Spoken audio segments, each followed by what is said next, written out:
Nolo garek. Nolo garek. Iso meneng apa ora? Kowe kebangetan kowe ngatasi drajating Bantul Gedhi Tulukar.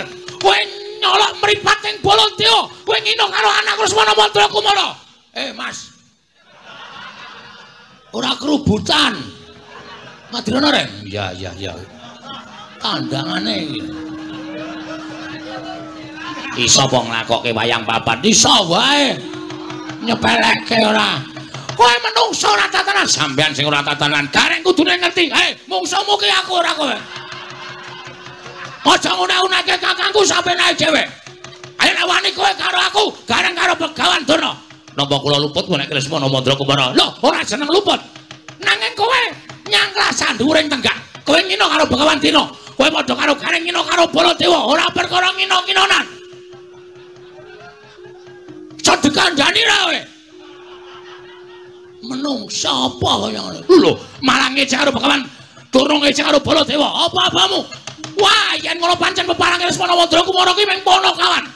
Petruk sing utusan kakangne nolo gareng karo Bagong pancen kepara nyata. Terus kersane sampean saniki pripun?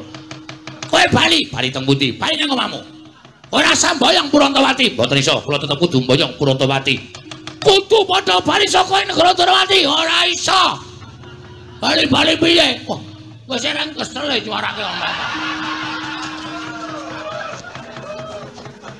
Genti-genti akan wedi karakter wayang wetengku nganti mulus e. Saiki ngene wae. Sapa sing cilik gedhe saka kadetaning Begawan Durna menang mboyong Purantawati. Oke.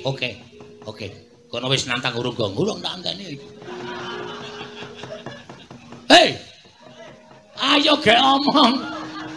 Malah meneng wae. Lho, kowe iki karepmu piye? Omong piye? Omong kaya Durna kuwi. Ngetokke sayembara apa piye? Yo, aku tak ngetokke sayembara. Ya. Aku tak ngetokke nggonku. Sapa sing cilik gedene sanga kuwi dene Baladewa. Menang boyong. Ya kuwi Dewi Purantawati. Oke, tak tandangi. Semono aku ya arep ngetokke sayembara. Sayembaramu apa? Sapa sing iso nglangkahi bathange gareng? Lho. Iki kok bathangku ki piye to iki? Kok iso lali aku. Dadi mati kowe nang ora apa-apa. Dengkulmu mlocot ora. Anakku cilik-cilik. Ayo aja aku kok ya. Dudu nang ngene, papane wong neter katetean. Dudu nang ngene, papane. Ayo, metu coba. Bareng kabeh aja nganti wong iki.